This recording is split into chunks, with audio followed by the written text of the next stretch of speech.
учим своих детей тому, чему учили нас наши родители, передаем какие-то заветы, делимся своими собственными жизненными открытиями и передаем те задачи, те мечты, которые сами не успели осуществить.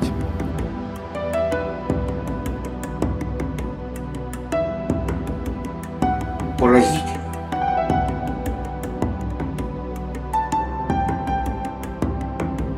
Я эту светлую идею хочу осуществить у себя на родине, в Якутии. И тут действие перемещается в Санкт-Петербург.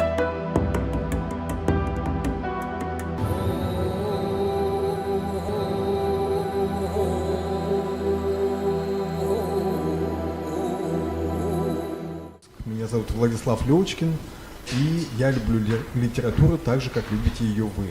Мы продолжаем наши мастер-классы в рамках школы драматургов Арктики. И наша школа, вы знаете, это новый медийный проект. Она посвящена памяти якутского писателя, драматурга, лауреата Большой литературной премии Василия Егоровича Харсхала. И мы благодарны нашим партнерам, фонду президентских грантов, фонду тотального диктанта и музейному комплексу «Россия. Моя история» за возможность проведения съемок. Мы приглашаем всех желающих принять участие в наших мастер-классах и послушать наших коллег, наших друзей и маститых уже и начинающих авторов.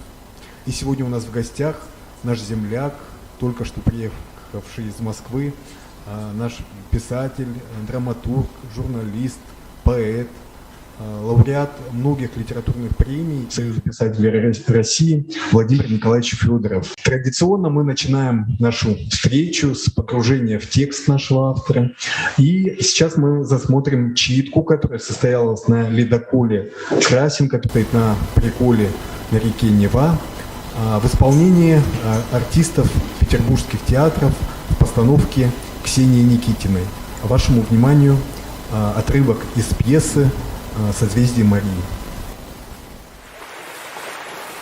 Человек за бортом! Кто за бортом? Где кто за бортом? Вон она, жена командира за бортом! Ты куда? Вернись! Осторожно, провалишься. Не провалюсь, я легкая, я дойду до берега. Держи, обвяжись! Мария с опаской идет по льду, который трещит под ее ногами. Все тревожно наблюдают за ней, и вот доносится ее голос. Нету плавника, один берег голый. Скорей назад, Машенька! Распустить паруса! И тут действие перемещается в Санкт-Петербург. Анна Иоанновна сидит в кресле, разглядывая и поглаживая только что полученное в подарок новое, богато украшенное ружье. Рядом стоящий Берон разворачивает перед ней письмо. Вот, Ваше Величество, только что получено от доброжелателя нашего из Северной экспедиции.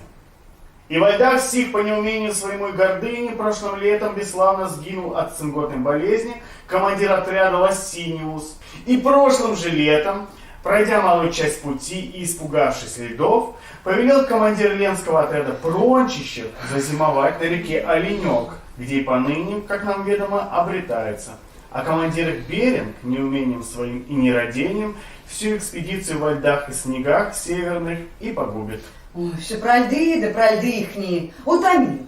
А давай вот мы свои льды устроим, а на Неве зимой. И фигуры ледяные. А может уж целый дом ледяной? А, дворец ледяной.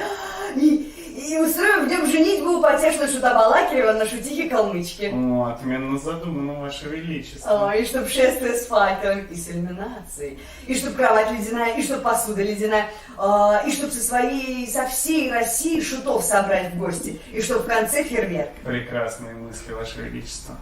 Европа просто умрет от зависти. И чтоб всех посланников иноземных призвать, и чтоб... Слышится плеск весел подходящего к кораблю елбота. Потом доносится голос матроса. «Прими конец! Помоги командиру!» На палубу хромая, опираясь на Зырянова, через силу поднимается Василий. Не сыскали? Нет, нету другого прохода. Васенька, а с ногой-то что? Льдина из-под елбота выскочила, весло вывернула. Перебила, похоже, ногу. Ждать. Ждать придется, пока воду нагонит. Звучит реквием. Дует ветер, льдины бьются в борта корабля. В каюте Прончищева лежит на кровати умерший Василий. Над ним склонилась потрясенная горем Мария. Ой, Васенька, милый, как же я без тебя? На кого же ты меня оставил, Васенька? Перебивая Марию, звучит голос Берона, читающего очередной пасквиль. И по неразумению своему стояли они в устье реки Оленек 4 Дион, за малым не погубив корабль. И тот Прончищев умер на корабле от цинготной болезни. И команду на себя своевольно взял штурман Челюскин, кое дело все загубит, и в капитана его ставить нельзя. Берег Оленюков возле Зимовий. У могилы Василия Прончищева, выстроившись в ряд, стоят с фузеями гардемарины матросы. Рядом жители маленького соседнего селения. В память командира нашего Василия Прончищева, отдавшего жизнь во славу государства российского и прироста его могущества. Ли! Звучит троекратный залп. Мария опускается на могилу и начинает причитать. Васенька, Васенька, да как же мне жить теперь без тебя, родимый ты мой? Ой, не хочу я одна, не хочу. Голубушка, голубушка ты наша, крепись. Я тут останусь с ним, Васенька. Пойдем, Машенька, не убивайся так. Надо держаться, надо жить. Ой, не могу я без него, Сенечка, не могу. Челюскин вводит Марию в пропитанную слезами и болью землянку, и она с трудом обращается к нему. Сенечка, а ты туфельки мои с корабля принес? Принес. Подарок Васеньке. Надень их на меня. Да холодно же, а ты так больна.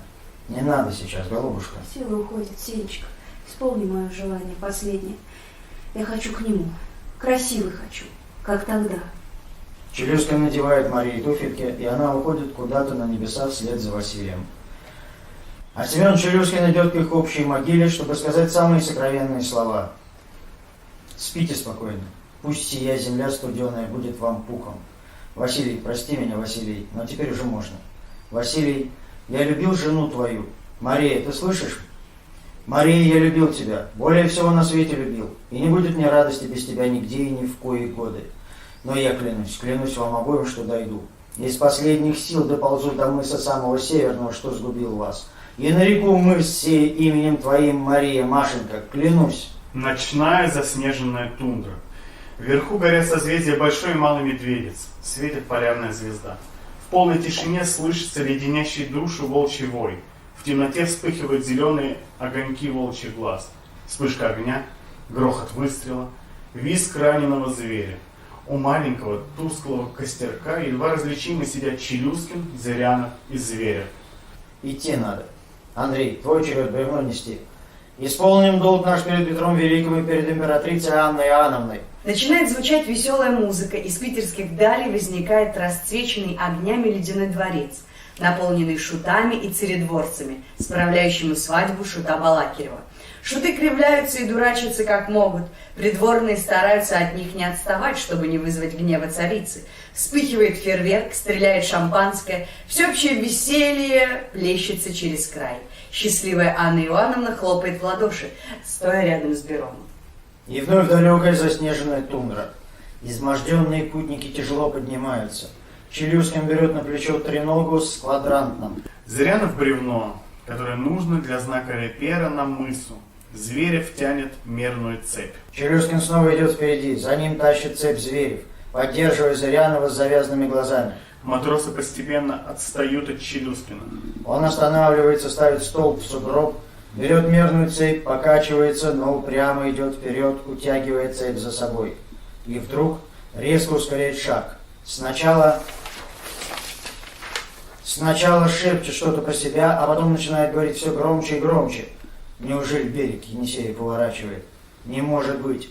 И впрямь поворачивает. Дошли! Дошел! Скорее сюда! Дошли! Но тут опять начинают звучать слова доноса, которые читает Берон в Санкт-Петербурге. А тот Семен Челюскин до мыса самого северного не дошел. Понеже человеку нет никакой возможности туда дойти. И описание мыса измыслил, и координаты его измыслил. Посему, дабы обманщика не увековечить, имя Челюскина тому мысу не давать, а тем паче нарушительницы устава корабельного Прончищевой, радея о сем, яко верный слуга Отечества и престола. Не верьте ему. Не верь, Мария. Ты слышишь, Мария? Я дошел. Откуда-то доносится голос Марии. Я слышу, Сенечка, я слышу. Челюскин и его спутники замирают в ожидании чуда, и чудо происходит. Появляется Мария и благодарно обнимает и целует сначала Семена, а потом матросов, в том числе и Зверева. За Марией появляются Василий Прончичев, Витус Беринг, Петр Лосиниус, Дмитрий Овцин. Все они благодарят Челюскина, радуются общей встрече. А затем вдруг появляется сам Петр I, довольный своими питомцами. Офицеры и матросы невольно вытягиваются во фронт перед государем. Дамы склоняются в поклонах. Готов принять ваш рапорт. Довольно, вольно. Ведомо мне. Все ведомо, какие лишения и муки вы испытали, какую погибель приняли, верша пользу Отечеству. И что за труды свои получили. Но пройдет время, и засияют имена ваши на картах империи российской и мира целого с самыми высшими наградами. И память о вас будет жить вечно в народе российском. А ну подать всем по чарке рома государева. Виват вам, голубчики! Виват!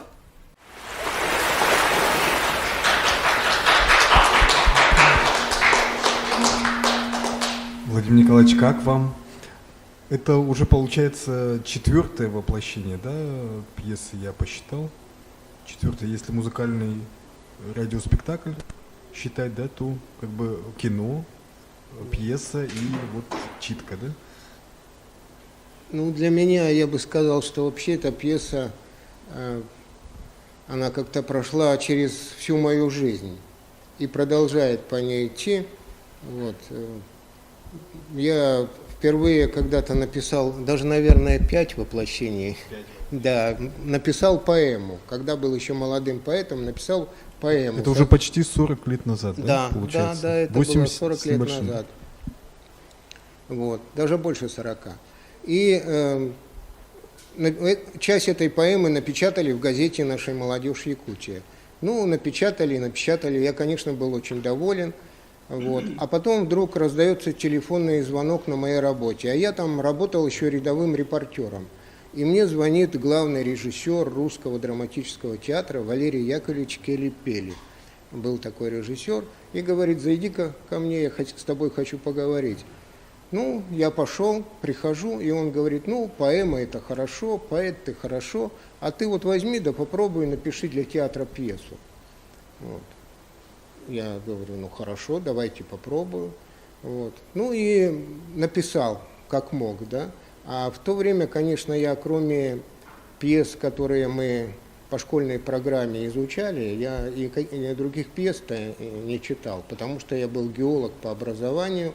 Вот, я, конечно, читал много, но вот таких драматургических произведений, значит, кроме классики, не знал. Ну и написал, как мог. Написал, пришел в театр, принес пьесу. А у меня там только мужчин было 20 действующих лиц. Вот. Ну и когда он глянул только на первую страницу пьесы, спросил меня: а ты вообще в театр ходишь? Я говорю: конечно, хожу. Спектакли все смотришь? Конечно, все смотрю. А ты видел, сколько у меня мужиков на сцену выходит? Он сказал: у меня и 15-то их нет. Чего ж ты мне принес 20 здесь у тебя, да еще, значит, там, в массовке, где я их возьму столько? И вот тут я впервые подумал, что театр – это какое-то особенное место, и писать для театра – это тоже что-то особенное. Надо знать какой-то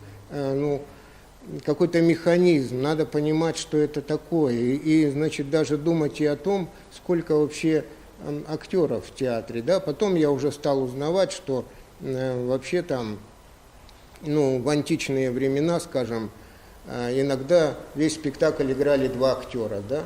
Как они справлялись? Они одевали разные маски и, значит, преображались в разных персонажей и таким образом играли. И интересно, что самыми первыми актерами вообще были драматурги. У них и актеров не было, но были маски, да, и вот они играли так. Потом, значит, в этот же античный период там до 7 человек, может быть, увеличилось число персонажей в пьесе. Вот. И только в шекспировские времена, которые во времена, значит, в которые времена был такой размах театра, извините, я заговорился, вот, там было по 20, может быть, больше 20 даже действующих лиц играло вот, одновременно. Потом опять уменьшалось, сейчас где-то в среднем, наверное, 15, там, может, 16 играет. И я даже где-то слышал, что вот средняя труппа Европейского театра, это тоже где-то 15-16 человек, актеров. Вот. Ну и, значит, конечно, я потом уже сел и стал, значит, писать эту пьесу так, чтобы ее смогли сыграть. Но получилось... Владимир Николаевич, а вообще вот когда было написано, допустим, первый вариант пьесы, и когда уже увидели на сцене, вот какой период прошел, и, скажем, ну, вообще это же очень характерно для любой пьесы, да, что она не сразу поступает на сцену. Но тут получилось как? Когда я переделал пьесу, театр ей заинтересовался, и даже было принято решение ее поставить. Вот. Но тут произошел пожар в Русском театре, на мою беду и на беду театра. Вот. И театр на несколько лет переселился в очень маленькое, неприспособленное здание. А вы, наверное, вот слышали, да, и уже поняли, что там действие происходит в Арктике, а многие из вас видели эту пьесу. Вот, там корабли, паруса, значит, ну, такой антураж, да, и сыграть в маленьком зале, круг нужен театральный, невозможно. Вот, и поэтому вот эта пьеса остановилась. Но опять же она как бы не остановилась, потому что молодые актеры во главе с Юрием Козловским, постановка была, да, они сделали радиоспектакль. Лариса Утяшева работала тогда на Якутском радио, она была режиссером, Юрий был постановщик. И тут как раз получилось, что буквально в это же время объявили о том, что будет проведен первый всесоюзный фестиваль радиоспектаклей. Вот. И этот спектакль очень как бы удачно попал на этот радиофестиваль, и он занял там 2-е место. Неожиданно для всех нас. Вот такая реализация произошла. А потом, конечно, опять был большой такой перерыв вот, перед его выходом этого спектакля на сцену. Вот, уже получается новый состав труппы, да? Там другой режиссер. Другой режиссер.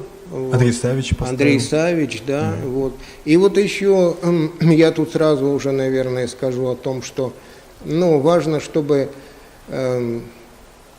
вот этот какой-то эмоциональный, значит, посыл, эмоциональное состояние автора пьесы и режиссера совпали.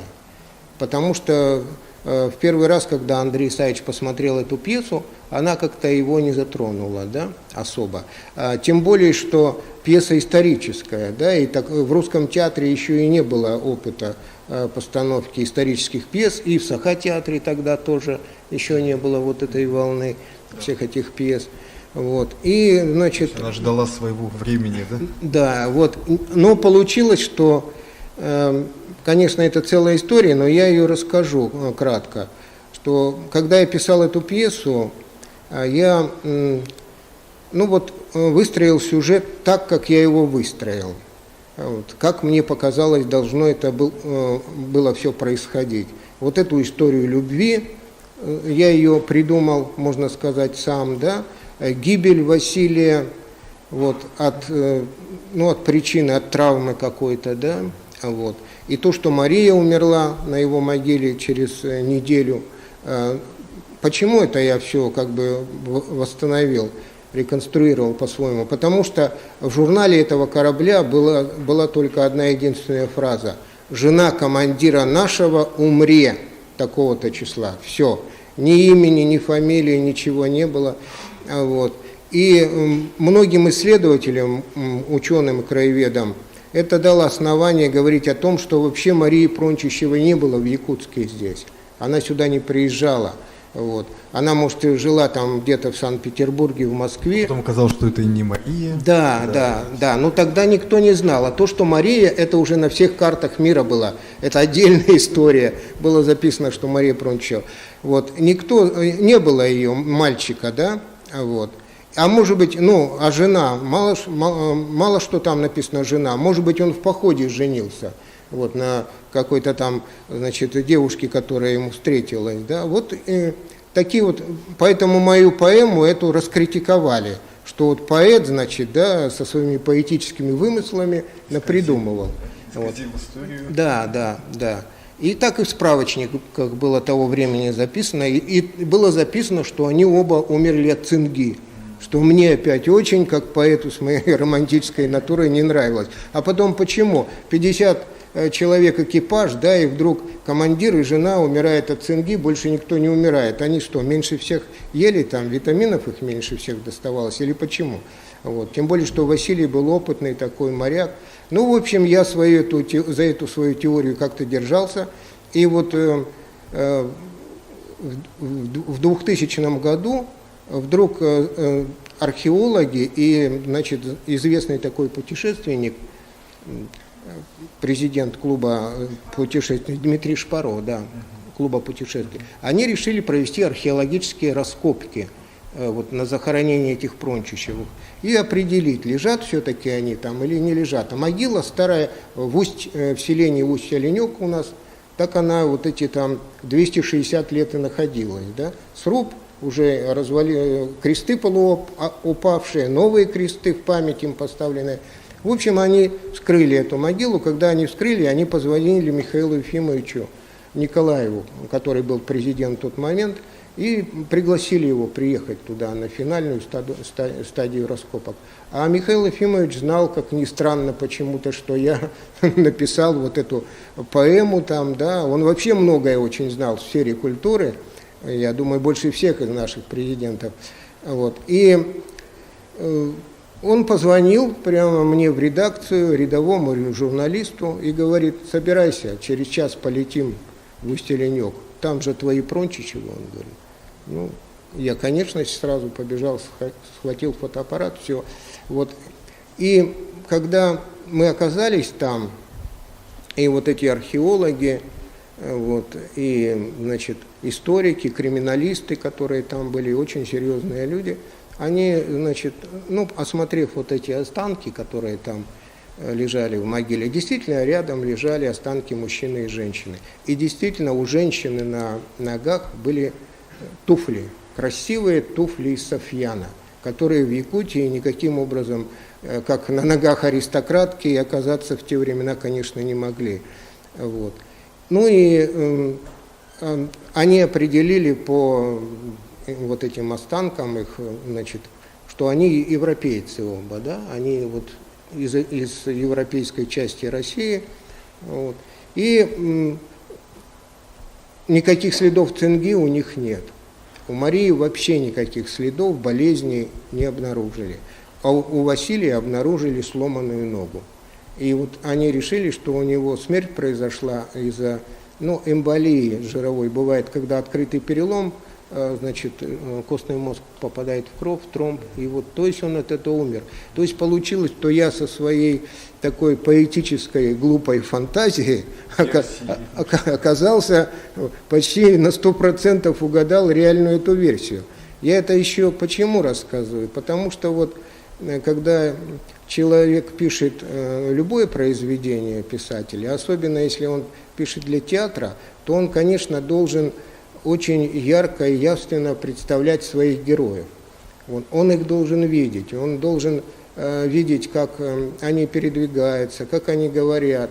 Вот. И, то есть автор, он должен в какой-то мере быть и актером, вот, и в какой-то мере режиссером должен быть, да? Вот, потому что он должен их представить на сцене. Вот. И только когда вот это происходит, получается, ну, по-настоящему такое произведение, где эти герои живые. Вот. И вот мне иногда, когда я писал пьесы, мне иногда снилось, что я играю на сцене театра и играю этих персонажей. А почему, я потом подумал? Потому что, в принципе, это же ведь только, ну, у автора получается свои возможности ментальные, да? Я же все равно ментально проигрываю. Актер проигрывает с помощью пластики и своего тела, да? Режиссер с помощью своих каких-то идей все это, значит, собирает вместе и концентрирует. И поэтому вот это, наверное, с одной стороны знание театра, с другой стороны возможность это увидеть, это, наверное, плюсом является для драматургов. И вот не зря тут, значит, я как-то подумал, что, ну, наиболее многие такие успешные драматурги, да, значит, великие, Ну, тот же Шекспир взять, там, да, Шекспира, там, Мольера, там, Островского, Брехта. Они все под старость были директорами театров. Или не под старость, а во времена своего расцвета. Они почти все играли, или в любительских хотя бы театрах играли, да. Вот. Шекспир, он вообще от начала до конца, значит, у него полный цикл был рабочий, да, он сам писал, сам играл и сам руководил театром, да. Вот. И поэтому, наверное, у них эти работы были наиболее удачными, что они хорошо знали законы театра и законы сцены. И вот я хочу сказать, что чего молодым, значит, драматургам часто не хватает, это как раз вот этих знаний. Они как бы путают, не различают прозу, вот, и драму, да, вот. А это на самом деле совершенно разные жанры. Если, допустим, проза или даже лирическое стихотворение, это произведения самодостаточные. Вот. Поэт может даже и не записывать свое стихотворение, а выйти, прочитать его, да, и вот уже реализация происходит. Роман, значит, написанный, человек взял его, прочитал.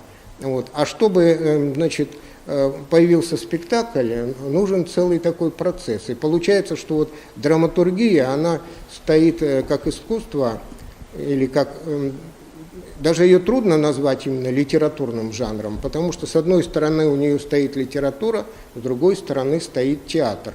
Вот. И чтобы произошло вот это событие, значит, в виде спектакля, да, нужно, чтобы вот эти все три части соединились. Вот. То есть драматург, он пишет, значит, ну, по своим законам, да, по писательским законам. У него там, значит, события, сюжет, значит, он их выстраивает как текст. Вот. Режиссер должен уже превратить это в какое-то свое видение, да, концепцию этого спектакля. Владимир Николаевич, давайте тогда вот перейдем к теме мастер-класса, как раз об этом вы хотели поговорить, а вы уже перешли. Я уже и перешел. Не буду тогда прерывать. Я уже об этом и говорю, да. Это особенности драматургии, да, как литературного жанра. Да. Вот. А актер потом должен это сыграть. Вот. И поэтому иногда вот драматурги так в шутку говорят, что ты пишешь одно, режиссер ставит другое, а зритель видит третье, да? Потому что действительно происходит вот так, да? Это как бы идея должна пройти вот через эти три ступеньки. Ну, а сложность здесь еще заключается в чем? Что драма это, ну или пьеса, это очень ограниченный объем. Очень небольшая для писателя площадь. То есть там 50-60 страниц, там, да, вот, это уже 2 часа, значит, спектакля, да, вот. И поэтому вот в этом маленьком объеме вместить все очень сложно. Вот. Кроме того, значит, автора же нет на спектакле, вот. На спектакле есть только актеры, да, и режиссерское какое-то видение. Вот. А то, что автор пишет ремарки там, да, зрители же их не слышат, что я там написал, допустим, там Сидоров бежал, значит, в комнату, да, а режиссер прочитал и думает, нет, Сидоров войдет, не вбежит, а войдет медленно в комнату. И на сцене так и происходит, допустим, да. Вот. Поэтому драматургу начинающему надо быть готовым к тому, что он на сцене увидит, возможно, нечто совсем иное, вот, что написал он. Потому что режиссер решит, что это надо сделать так, а актер еще решит, что это надо вот так сыграть. Вот. Но вот этот как бы, вот этот ограниченные объемы, ограниченные возможности, урезанные возможности автора как драматурга, они, с другой стороны, дают пьесе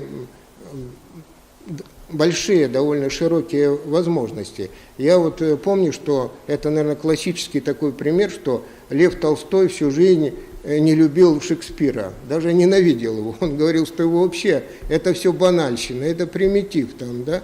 Вот я думаю, что если бы Шекспир в свои времена прочитал, например, роман «Воскресенье» Льва Николаевича, он бы сказал, это такая нудятина там, да, это, ну вот, история не стоит выеденного яйца, да, а тут целый такой вот роман там, да, огромный. Вот потому что это, ну, вот это и говорит о том, что это совершенно разные подходы и разные жанры. Но с другой стороны, вот это ситуация с пьесой, что она вот такая сжатая, да, что в ней много не прописано, это дает ей многовариантность. Почему, допустим, вот того же Шекспира там до сих пор ставили и ставят и будет ставить? Потому что у каждого режиссера и актера есть возможность внести что-то свое в это произведение и как-то его по-другому показать. А если бы там было расписано все вот так, значит, от начала до конца, вот, то это бы, или текст там, один режиссер, я даже по своему опыту знаю, что один режиссер ставит, и он убирает вот эти куски, они ему не подходят, не нравятся. Другой режиссер именно эти куски ставит, а те убирает, да, потому что вот у него такое видение. Текст то же самое режет. Я где-то даже прочитал такой совет драматургам: если хочешь, чтобы твой текст меньше резали или не резали вообще, пиши пьесы в стихах. Их очень трудно режиссерам резать, потому что там будут нестыковки, там ритмические и все остальные, такая форма защиты, да, вот. Поэтому вот здесь есть свои особенности. Ну и потом, конечно, в пьесе, главное в пьесе это конфликт, да. Вот. И вот опять, если уж мы возвратимся, что у нас школа арктических драматургов, да, вот, тут надо тоже понимать, вот бывает, что молодые там авторы, они думают, что вот, ну, если действие происходит где-то, скажем, в Арктике, да, вот там пурга, метель, там, значит, что-то еще, и идет он, замерзает там, вот вам уже конфликт между природой и человеком. Но такого рода конфликтов не бывает, да? Вот. Конфликты все в спектаклях носят все равно социальный или очеловеченный характер. И если вы хотите, чтобы он воевал, допустим, с пургой, то пургу надо как-то, значит, или мистически мистифицировать, или ее как-то очеловечить. Вот тогда зрителю в зале будет понятно. Вот, потому что, ну, театр же это такая условность, ну, вот мы смотрим детские спектакли, да, вот, и там у нас зайцы разговаривают с волками, там, да, с белочками, что-то еще. Мы знаем, что в реальной жизни они не разговаривают, но поскольку им придаются какие-то человеческие качества, то это все интересно и все это воспринимается. И вот в этом тоже особенность драматургии. И еще и в том, что эти конфликты, которые в пьесе, значит, происходят, они как бы должны вытекать один из другого и зацепляться друг за друга, да? Вот. Это опять же потому, что очень сжатое пространство и потому, что это сцена и театр. Вот. Если вот сказать о третьей надо составляющей, да? Третья составляющая – это зритель. То есть, если у вас в вашей пьесе не будет каких-то, ну, проблем таких, да, острых, тем, чего-то еще там, да, то, что в данный момент интересует зрителя, то, конечно, он не будет реагировать. Не обязательно, даже, то есть эта тематика должна быть злободневной и современной с точки зрения, не с точки зрения, скажем, историчности, да, а с точки зрения психологии человека. То есть пьеса может быть о глубокой истории, но в ней должны происходить такие вещи, которые задевают современного зрителя, вот, и которые заставляют эту пьесу смотреть. Вот. Вообще же, вот, когда люди входят в зал, наверное, вы обращали внимание, и, конечно, авторы на это обращают внимание, то заходят люди самые разные, да? Кто-то прибежал с работы, опаздывая, да, у кого-то там какая-то проблема, что-то случилось, кто-то, значит, это, они заходят все в зал. И вот этот зал, наполненный зал, он, ну, его можно как-то назвать, может, там, кворумом или как-то, да, но это еще не зрительный зал, это еще не зрители. Да, это не публика, да, это не публика. Вот. И нужно, чтобы произошло, чтобы вот эти люди объединились, да, нужно, чтобы сразу где-то в начале, в завязке этой пьесы случилось что-то такое, какой-то конфликт, чтобы они, значит, это их как-то сблизило и их внимание нацелило. Но пьесы же, в принципе, они вышли из сказок. Вышли из сказок, да, вышли там из мифов, скажем, первая там самая, значит, драматургия античная, да, она же вся на мифах была построена, а все сказки там, значит, вот пьеса чем-то похожа, ну, как вот там, можно сказать, там, жили-были старик со старухой у самого синего моря, да, ну и жили-были бы они, да, и ничего бы там дальше происходило. Ну, тут появилась золотая рыбка, да, и вот с момента золотой рыбки, вот, и, значит, тут старуха вдруг, значит, раньше жила тихо, мирно, а тут ее понесло, да, вот, и вот начинается это, или там вот Ромео и Джульетта взять, да, ну, жили Капулетти, жили Монтеки, несколько столетий воевали друг друга там, как-то это, да, и все привыкли к этому, вот, а тут вдруг раз двое молодых полюбили, значит, из этого клана, и вот с этого момента вдруг, вот, и начинается пьеса, да, начинается развиваться этот конфликт, доходит до какого-то, значит, эпогея, вот, и потом, значит, в конце развязка там, да, и в зависимости от развязки это и получается жанр вашей пьесы, и в зависимости от конфликтов. Но я не буду говорить там, какие они бывают, и, значит, все остальное. Ну вот к тому, что зрители заходят, вот каждый по-своему, а в конце спектакля, если это хороший спектакль, когда они стоят и все аплодируют дружно, да, и потом, когда они не могут даже из зала выйти, или потом идут и все это обсуждают, то есть спектакль их уже сделал, превратил в ту самую публику, да, в какое-то единое целое. Ну, а для этого, вот, конечно, нужна какая-то такая, значит, общественно весомая какая-то причина, что-то такое. И потом же ведь театр, это с чего я начал, это производство, да. Там труппа, значит, несколько десятков человек, там техническое какое-то обеспечение, да, зал, все остальное. И чтобы вот это, представьте, 150 человек, допустим, работает в Русском театре, чтобы 150 человек вдруг стали, значит, вашу пьесу ставить, да, вот, значит, она должна что-то представлять, вот, какое-то событие должно произойти в результате этого. Поэтому вот эти вот моменты, значит, надо учитывать. Ну и вот то, что я говорил, вот даже посмотреть численность труппы. Или у меня такой был интересный случай, когда я написал сказку, вот, которая была поставлена в Сахатеатре. Вот, и когда разговаривал с директором, или с директором, наверное, он сказал, а у тебя в сказке, я тебе сразу говорю, чтобы было не больше 7 действующих лиц. Вот. Больше его остальное его не волнует по художественной части. Я говорю, а почему? А он говорит, потому что 7 действующих лиц, плюс, значит, администратор, плюс еще, значит, один человек, который занимается реквизитом и всем остальным, получается 9. Они всегда могут сесть в самолет Ан-2 и улететь в любой район и показать там сказку. Да? Ну, то есть вот творческому человеку даже в голову не придет, когда он начинает писать, что оказывается, если бы у меня было 12 человек, значит уже все, этой сказки был бы закрыта дорога во все районы. Вот. Поэтому вот эти моменты, значит, иногда и забавные, значит, их, конечно, надо учитывать. Владимир Николаевич, вот скажите, вы когда обучались в литературном институте, вы по прозе обучались же, да? Я, кстати, тоже хотел об этом сказать, интересный момент. Когда я поступил в Литинститут, я поступил на факультет поэзии. Вот. Но вместе со мной на факультет драмы поступил мой хороший знакомый, тоже из Якутии.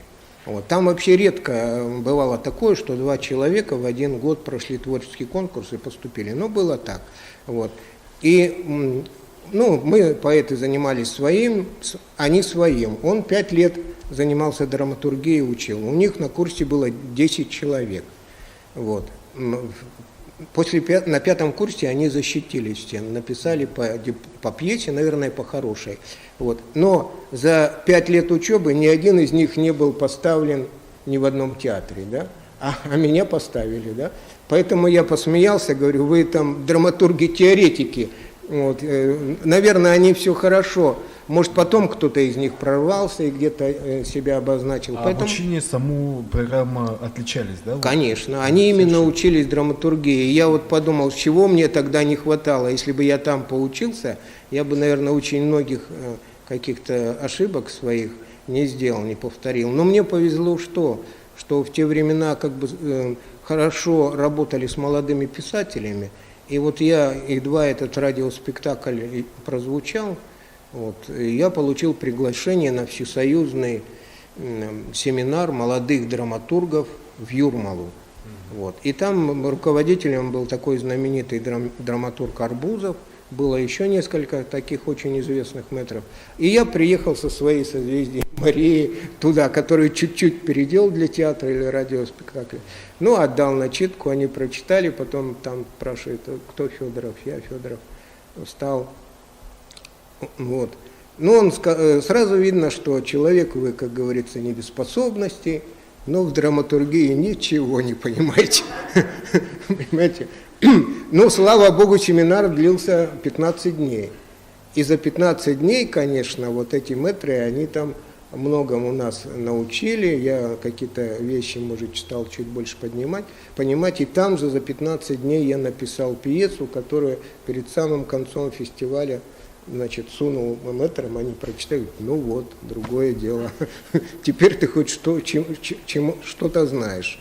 Поэтому я прошел вот такой путь, может, к сожалению. С другой стороны, у вас же много граней. Ну вот вообще не редко, вот именно в ваших произведениях Крайний Север, Арктика становится местом действия. Вот в этом отношении какие у вас, вот, скажем, пожелания начинающим драматургам, поскольку вот мы тоже, допустим, с Геласимовым обсуждали тему северного характера, северного человека, вот его специфика, вот в этом отношении у вас какое вообще видение и какие могут быть здесь подходы?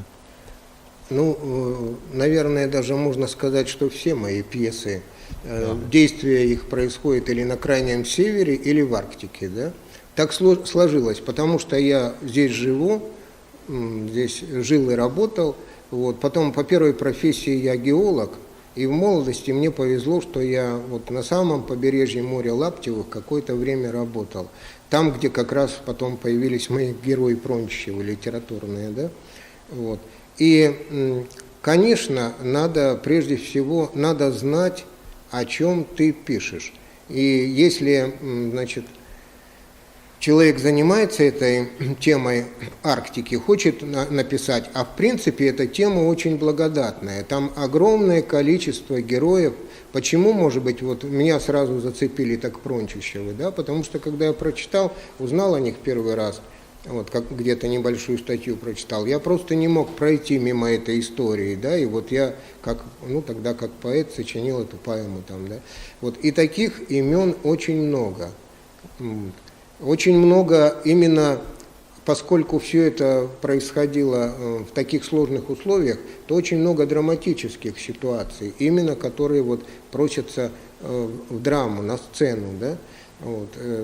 Ну, многие как раз вот какие-то открытия в Арктике или арктические подвиги, они были с территории Якутии совершены. Так же вот как Великая Северная экспедиция, о которой, значит, сегодня говорилось. Ну, например, вот Георгий Седов, да, когда он, скажем, пошел там к Северному полюсу, то есть человек решил дойти до Северного полюса, он понимал, что в то время у него просто не хватит сил и возможностей, никакой же техники не было. Он взял с собой столько продуктов, чтобы дойти только туда. Понимаете, чтобы дойти и вот отметить этот Северный полюс, а назад уже все, понимаете? И вот таких примеров самоотверженности очень много, но при этом еще и очень много отношения ненадлежащего к этому, да? Вот. И потом ведь мы, пока мы жили в нашем, значит, социалистическом обществе, мы как-то вот историю, которая произошла до Октябрьской революции, мы ее не воспринимали. Вот у меня одна из причин моей мотивации была, мне хотелось просто рассказать правду. Или эта история приукрашивалась. Ну, например, если там вхождение Якутии в Россию, то, значит, встретились сразу, давай обниматься и целоваться, да, ничего, значит, никаких конфликтов нет там, да, вот. Или священники, допустим, в советской литературе только священник мог появиться только как отрицательный герой. А уж вот как, допустим, путь святителя, чтобы он главной фигурой был и вокруг него светил, это просто не...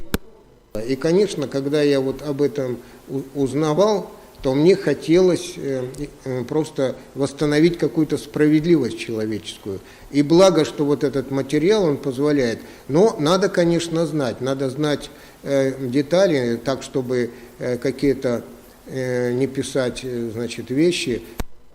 В свое время в журнале «Охота» была такая рубрика, которую подарила им московская журналистка. А рубрика называлась «Голубой писец на елке». А она просто написала: вот иду я по лесу, на одной там елке сидит белка, а на другой сидит голубой писец, да? Ну мы все знаем, что они живут в тундре, да? И в Якутии это может вызвать только смех.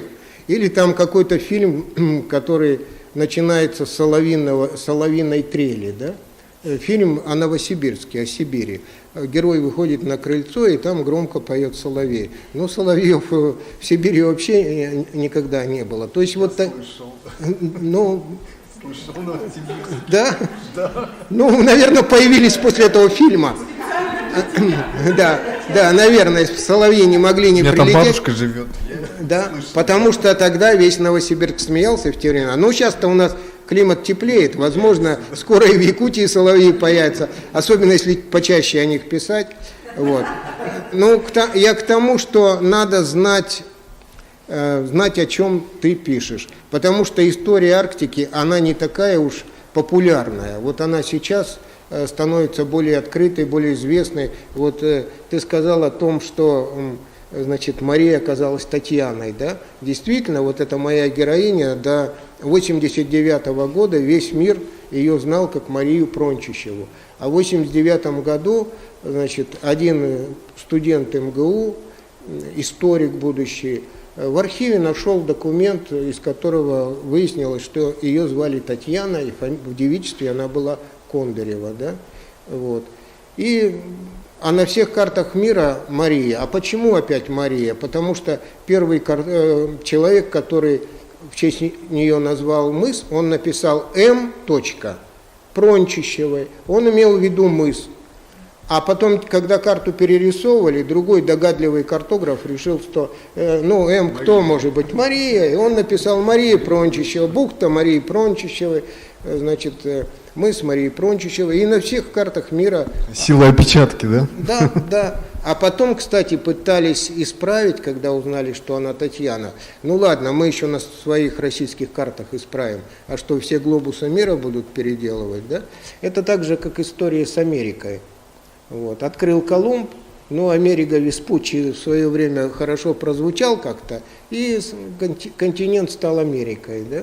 Вот. Поэтому вот такие вещи, они просто не очень известны, да, и, конечно, надо ими интересоваться. А сейчас, благо, многие, значит, документы оцифровываются, они есть в разных библиотеках, вот, довольно многое можно узнать, прочитать. Вот это бы я посоветовал сделать. Но что касается характера, конечно, разница есть. Конечно, опять же, надо знать северный характер, надо знать, как, значит, например, вот для меня было интересно, что, скажем, у венов такой обычай существовал, что у них, когда они допустим, решали перекочевывать на другое пастбище или не перекочевывать, в этом совещании, там, внутрисемейном, участвовали все, включая всех детей, которые могли говорить.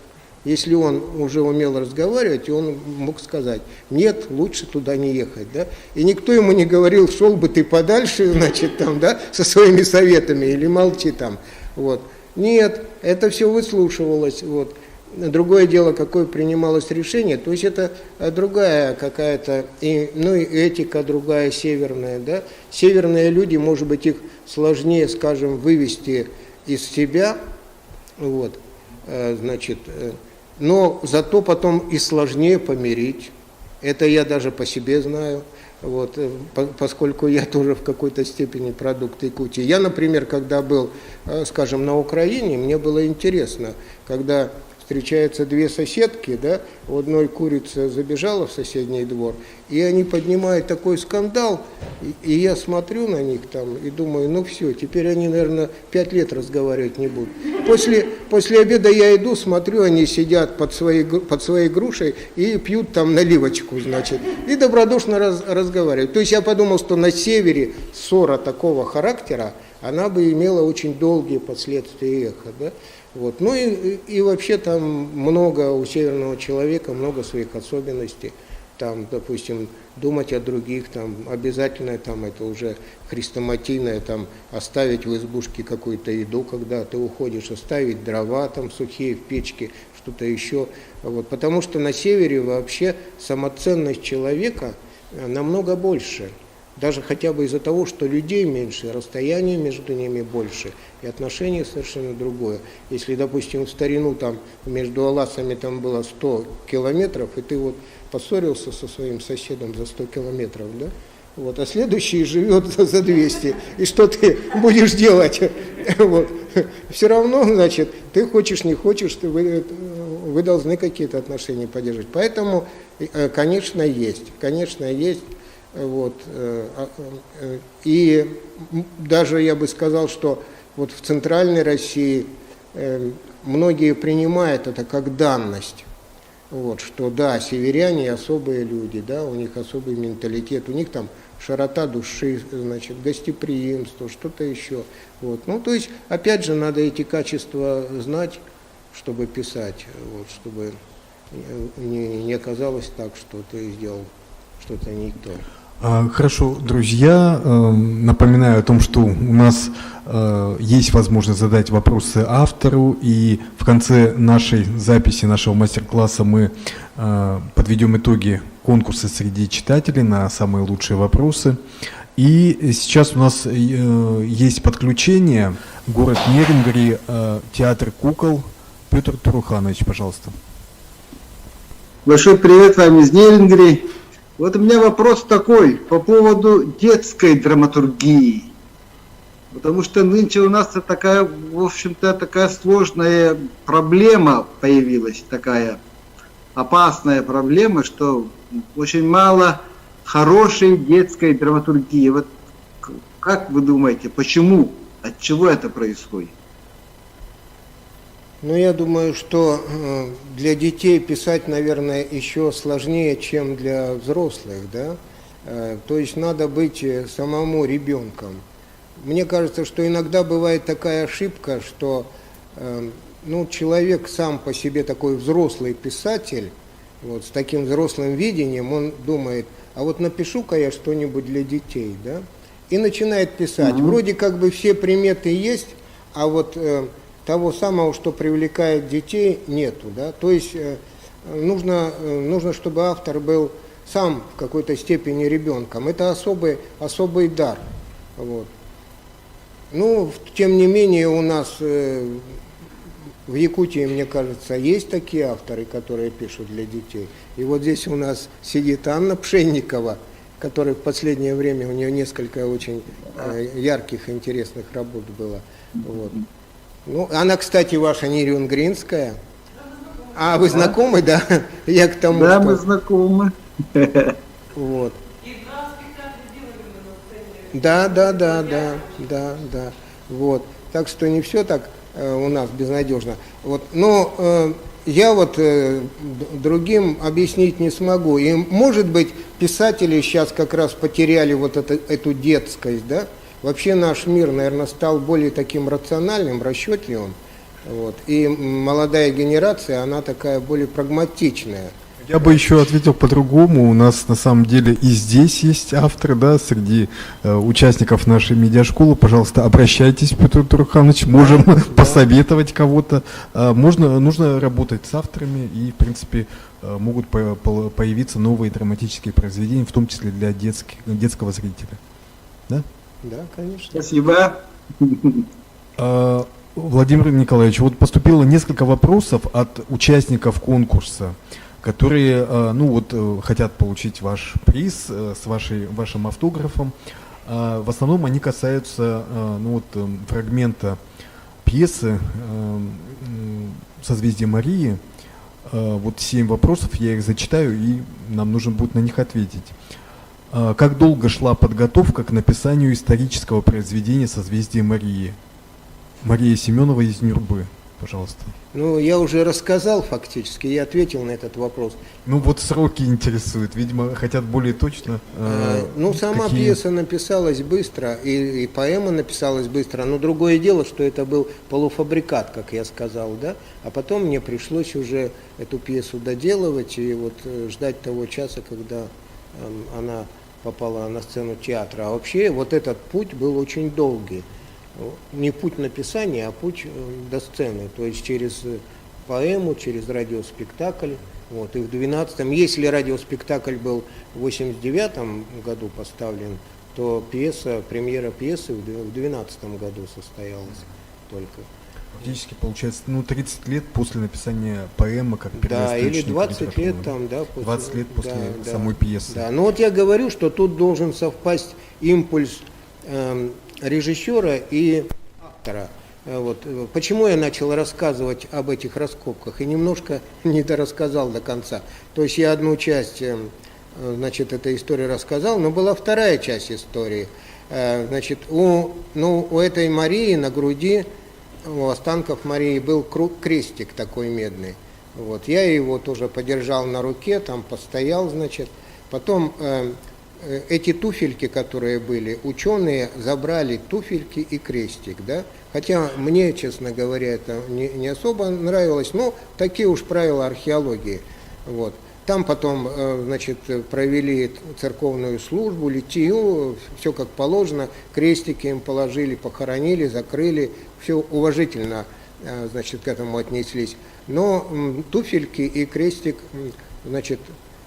забрал руководитель этой археологической экспедиции. Потом получилось, что в этот же год Андрей Борисов поехал в Москву в командировку, режиссер. Вот. И его попросили отвезти, передать какую-то вещь там, книгу. Вот. Он пришел к человеку, отдал эту книгу, а тот говорит: пойдем к моему другу, он связан с вашей Якутией, и они приходят к этому руководителю экспедиции. Вот. Этот руководитель экспедиции открывает сейф и достает оттуда туфельки и крестик.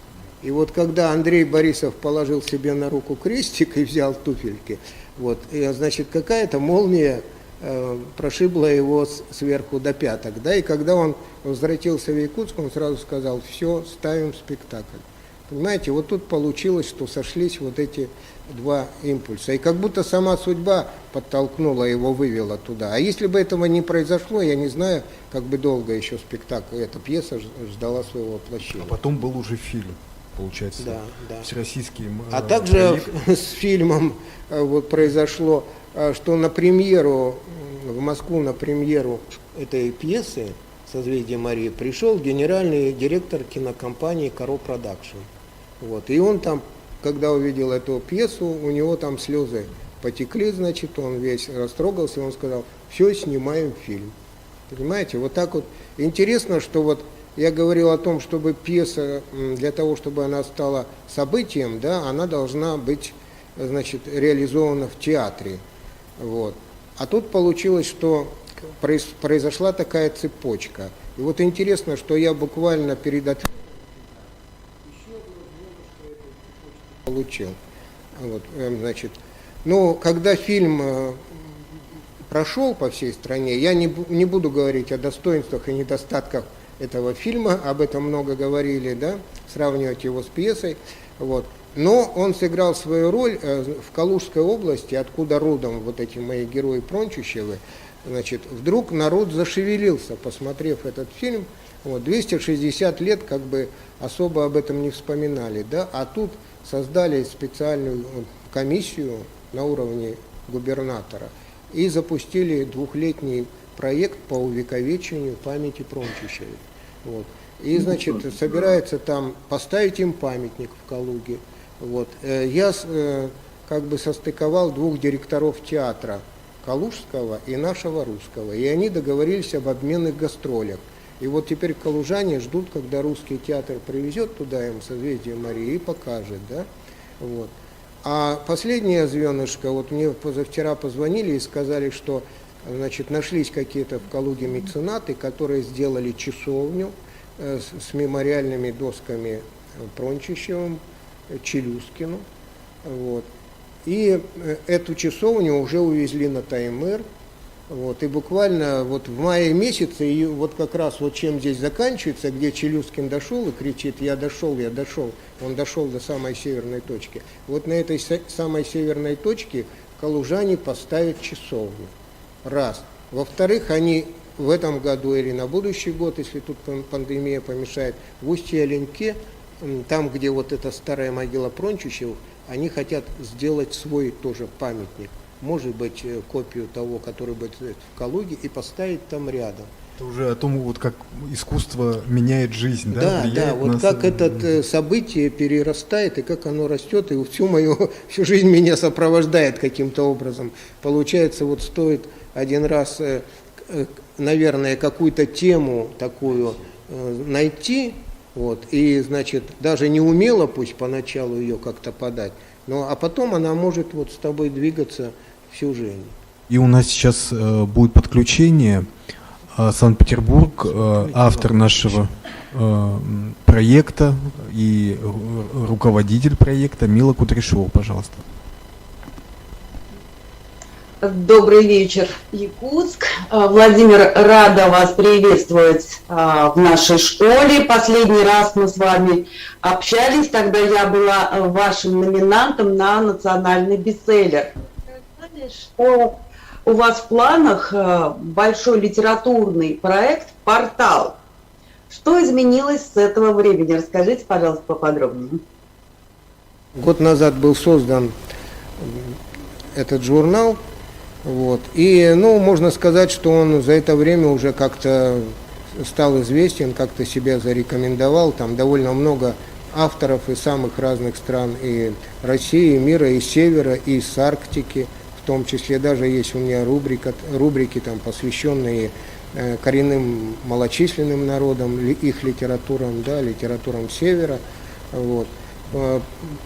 Это вот такая была большая работа. И кроме того, конечно, я продолжал какие-то свои писательские проекты. Вот у меня вышел тут небольшой сборник рассказов «Остров Аграфены».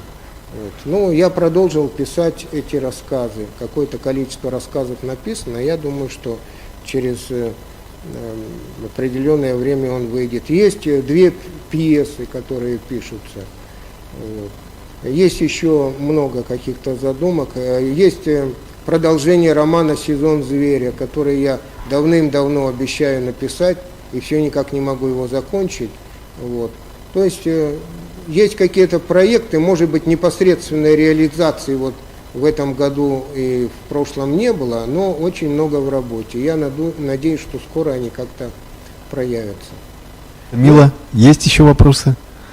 Я бы хотела узнать поподробнее все-таки о литературном портале, кого вы будете размещать, могут ли там к вам постучаться молодые драматурги, писатели, по какому принципу, концепция?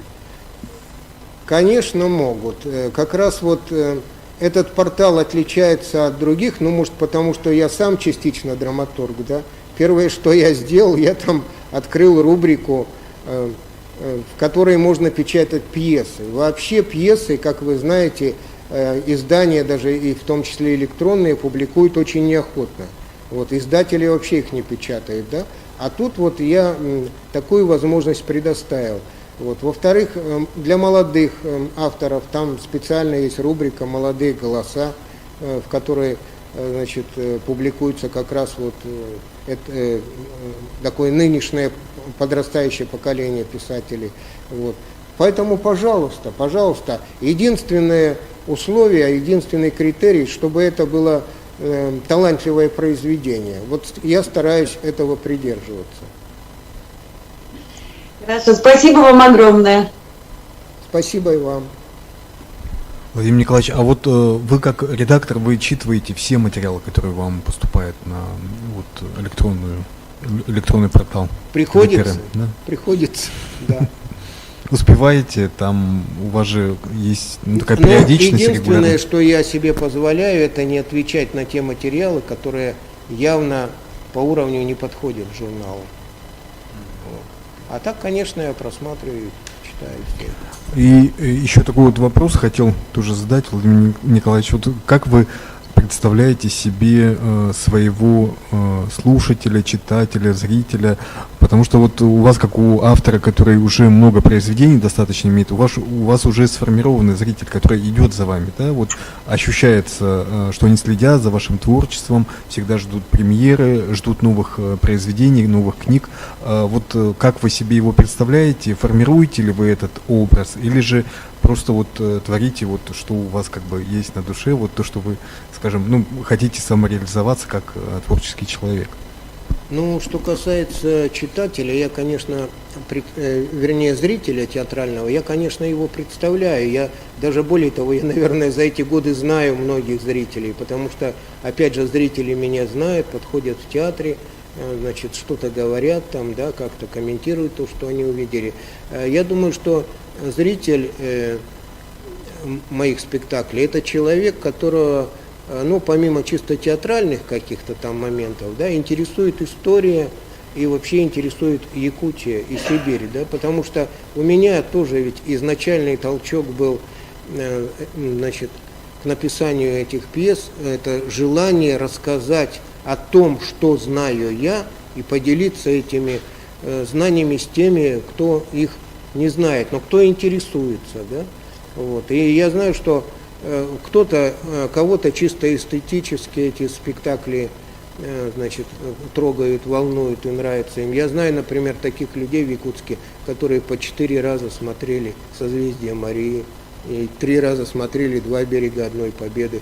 То есть они уже видели этот спектакль, но они все равно идут, чтобы вот эту атмосферу ощутить, да, вот. Поэтому я вот думаю, что это вот такой.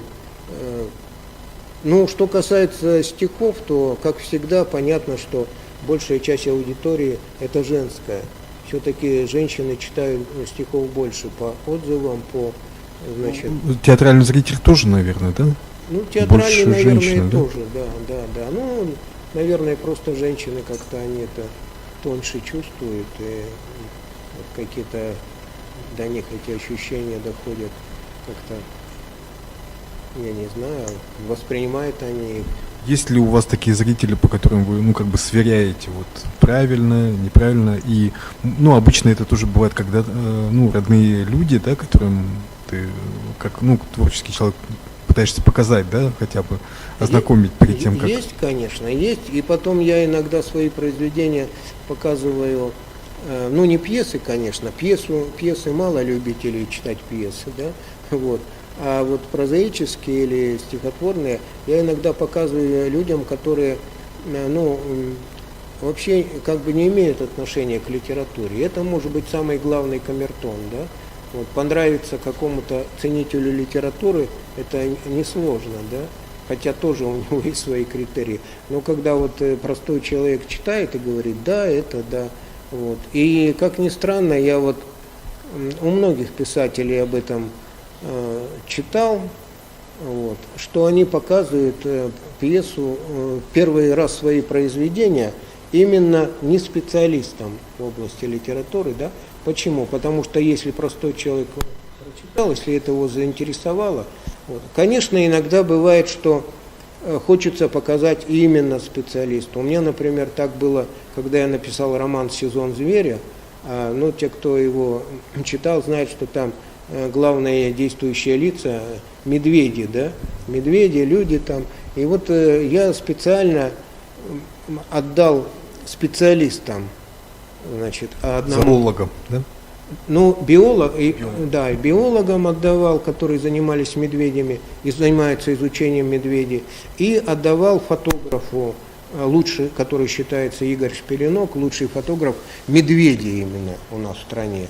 И вот, ну, как ни странно, и от тех, и от других я получил положительные отзывы, потому что, наверное, потому что опять вот эти медвежьи истории я, как геолог по образованию, как человек, родившийся в тайге и выросший, я их собирал всю жизнь, и они реальные. Вот. И как-то вот для меня, конечно, я побаивался, когда кандидат биологических наук, изучающий медведей, взял, прочитал мою книгу, да, вот. Притом, первый раз он ее прочитал, когда мы даже не были знакомы. И мы оказались случайно вместе, и он произнес эту страшную для меня фразу, да, а я вот недавно прочитал роман Федорова «Сезон зверя». А мне его представляют, говорят, а это вот кандидат биологических наук, он занимается изучением медведей. А меня еще не представили. Я думаю, вот тут моя смерть и наступила, да?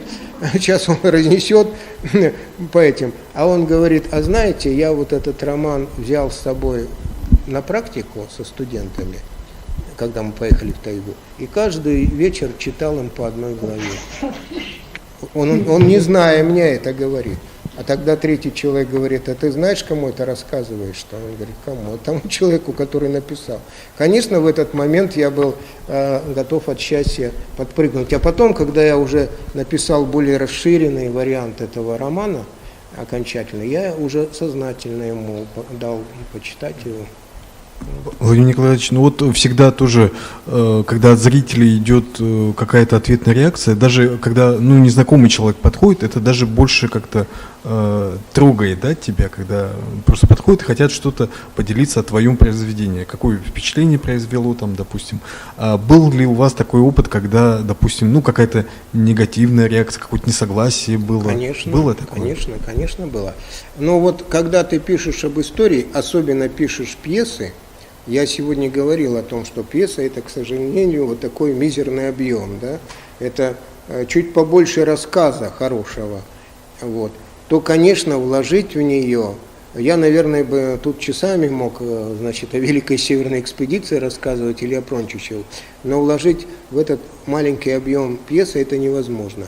И вот у меня были случаи, когда после пьесы подходят люди и говорят, а вот вы, наверное, не слышали, а у них еще вот такое, оказывается, было, а у них еще было это, да, и начинают мне рассказывать те истории, конечно, которые я давным-давно знаю, и знаю в 5-кратном объеме. Но люди считают почему-то, что драматург вот этого не знает, да, раз он не написал в своей пьесе, вот. Но я иногда хочется сказать, а вот ты попробуй. С ожиданием увидят. Это не увидели. Что они знают? Да, попробуй 50 страниц вложи всю историю Великой Северной экспедиции, да, которая, между прочим, до сих пор является самой крупной экспедицией в мире, непревзойденной до сегодняшнего дня. Вот. В ее состав входило там почти до 1000 человек, 800 с лишним было, значит, участников экспедиции. Вот представляете, что такое 17 век, да, Якутск, и 800 человек приезжает сюда экспедиция. Все население Якутска, наверное, было немногим больше с окрестностями. Понимаете? Конечно, там очень большой материал.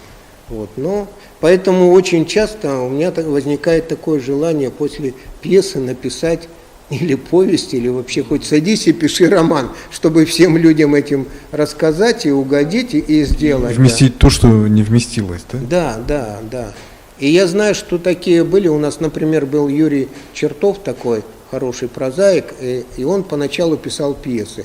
Но у него была только одна пьеса поставлена, «Июньский снег».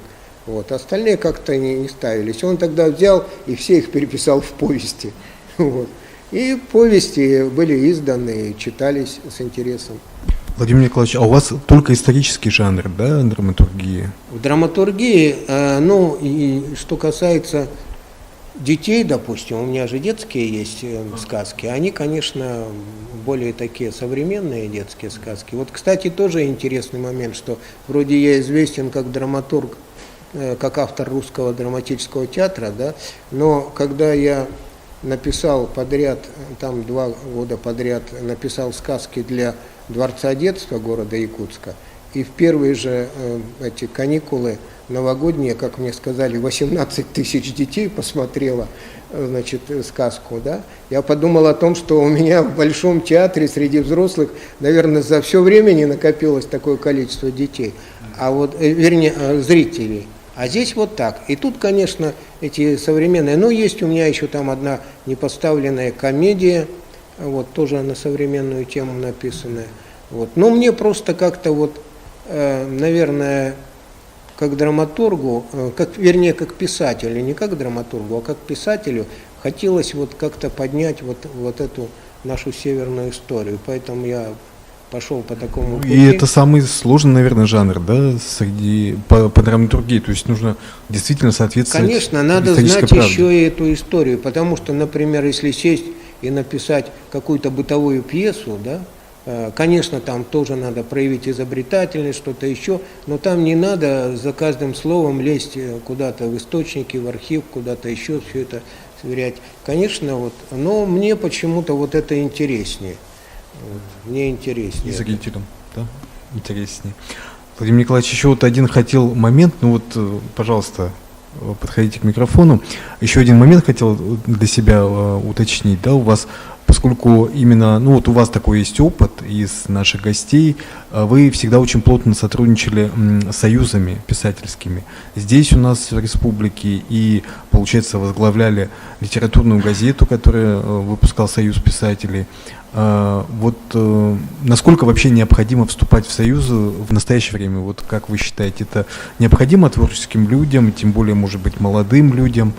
Есть ли в этом вообще необходимость? И если да, то что это, скажем, дает вообще для творческого человека? Ну, дело в том, что, конечно, во времена Советского Союза, да, вот этот статус члена Союза писателей, он давал очень многое. Вот. Я в свое время, там, мне было 38 лет, когда меня приняли в Союз писателей, вот, и сразу я увидел, как появилось такое количество возможностей. Ну, например, член Союза писателей мог в любой момент взять на 15 дней командировку практически в любую творческую, в любую точку Советского Союза, да, и ему оплачивали проезд, ему оплачивали гостиницу, ему оплачивали все. Он мог взять путевку в Дом творчества бесплатно один раз в год, 24 месяца, поехать куда-то на берег моря и там творить, да, вот.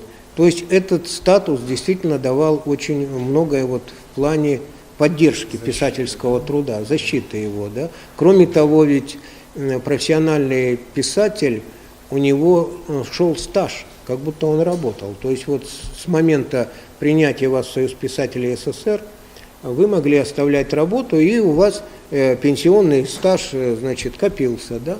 Вот. А сейчас же этого ничего нет. И, конечно, сейчас, может быть, ну, может быть, это важно для самоутверждения, для того, чтобы для вот писать. Коллег, да, для признания коллег. Вот. Ну и, конечно, какие-то все равно корпоративные продолжают, значит, вещи происходить, да, то есть, ну, какие-то проводятся вечера, там, литературные встречи, а вот в смысле, допустим, издания книг или чего-то еще, то член Союза писателей никаких привилегий на сегодня не имеет. Вот. Конечно, статус понизился по сравнению с тем. А вообще вот перспектива вот этого статуса, как вы считаете, вот в дальнейшем, как это будет иметь продолжение? Нужно это будет, или же все, мы как бы в рыночной экономике и уже как бы Я нет думаю, необходимости? что мы в рыночной экономике, хотя государство, значит, ну, много лет говорило, что мы бы рады были вам помогать, да у вас слишком много разных союзов, да, вот если бы у вас был один, ну, теперь вроде как бы вот создали ассоциацию, так же, как в Якутии сделали ассоциацию писательских союзов, также в Москве создали, в которую должны войти все писательские союзы, да, вот. Ну и все, конечно, надеются, уж тогда-то государство начнет нам помогать. Но я в это плохо верю.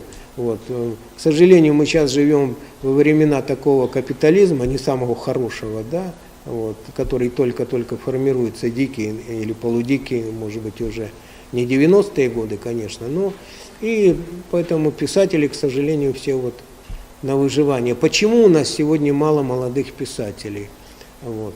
Именно поэтому, потому что молодой писатель не видит перспективы. Молодежи сейчас более прагматичная стала, да, чем, скажем, во времена моей молодости. Да? Вот. И молодые талантливые писатели появляются, я вижу, они начинают писать, они что-то, а потом через какое-то время они вдруг видят, что никаких дивидендов-то писательский труд не приносит. Да, и они начинают переходить, например, на телевидение, да, уйти, там сразу ты на экране, ты уже знаменит, хорошая зарплата, я имею в виду центральные каналы и куда-то еще. И я вот многих таких ребят знаю, или уходят в бизнес, уходят в банки, еще куда-то уходят, потому что мозги-то у них хорошие, и творчество у них работает, вот, они и там как бы становятся востребованными. Вот. Но, к сожалению, вот государственной какой-то поддержки нет сейчас. Союз писателей, конечно, пытается что-то сделать России своими силами. Вот. Слава Богу, что в автономных республиках, вот как Якутия, допустим, или в некоторых регионах, региональные власти поддерживают. Вы же знаете, что у нас регулярно здесь проводится раз в 2 года совещание молодых писателей. Да? Вот. Там есть Бичик, издательство, которое издает книги. Хотя бы не надо писателю платить свои деньги молодому. Я не говорю, что он на этом заработает что-то. Вот. Но вот пока ситуация такова, я не знаю, вряд ли она в ближайшее время изменится. Пожалуйста, Любовь Борисова, тоже наш сценарист, и режиссер, да, фильмов. Вот я очень люблю вашу книгу «Воители трех миров». Ну, это же серия, да? И расскажите мне немного, вот, как вы работали над этой книгой, сбор информации. Первый вопрос. И второй, тоже столкнулась при написании сценариев на историческую тему и так далее. Когда начинается сбор информации, возникает момент, когда перегруз, и уже не пишется как произведение, и есть соблазн писать строго по хронологии. Но понимаешь, что как произведение это очень плохо. Вот как вы справляетесь с таким моментом? Ну, на первый вопрос сначала, да, отвечу. Так получилось, что, во-первых, я родился и вырос в Якутии, да. Родился в маленьком поселочке Тастумус в Кобяйском районе. Вот. И в детстве я как-то не обращал на это внимания, но потом, значит, когда уже стал писать, вдруг вспомнил, что очень многие места вокруг были связаны, Аюн-Хая, Шаманская гора, на которой был поселок, там, Аюн-Янахтах, по-якутски, наверное, немножко звучит по-другому, Кости, да, Аюн-Аян, Аюн что-то еще. То есть получалось, в детстве в каком-то жил в таком шаманском оазисе. Вот. И потом, значит, конечно, в каком-то возрасте стал этим интересоваться. Вот. И когда пришел работать в газету, как раз вот тут ушла цензура наконец-то, да, в 90-е годы, можно было обо всем писать. Я был как раз создателем в газете Якутии рубрики «Аура», где вот и об эти паранормальные, значит, явления, шаманы, все это у нас пошли. И я стал с многими людьми встречаться, вот, с какими-то шаманами, с учениками, с кем-то, с людьми, которым занимался. Вот, конечно, там немало людей было и таких, значит, с пулей в голове там, да, каких-то, но это можно было отсеивать. Вот. Но материал этот собирался. Вот. И потом вдруг в один прекрасный день мне главный редактор издательства «Вечи» московское, они выпускали такую книги серия «Великие тайны». И они говорят, вот о Якутии мы хотим выпустить книгу «Великие тайны». Какие там великие тайны? Что можно сделать? Что вот ты можешь делать? Я говорю, шаманизм. И, значит, так книга и «Великие тайны шаманизма», да, в Москве вышла. А когда она вышла в Москве, то вот здесь вот эти книги, о которых вы говорите, они потом уже в Якутске были переизданы.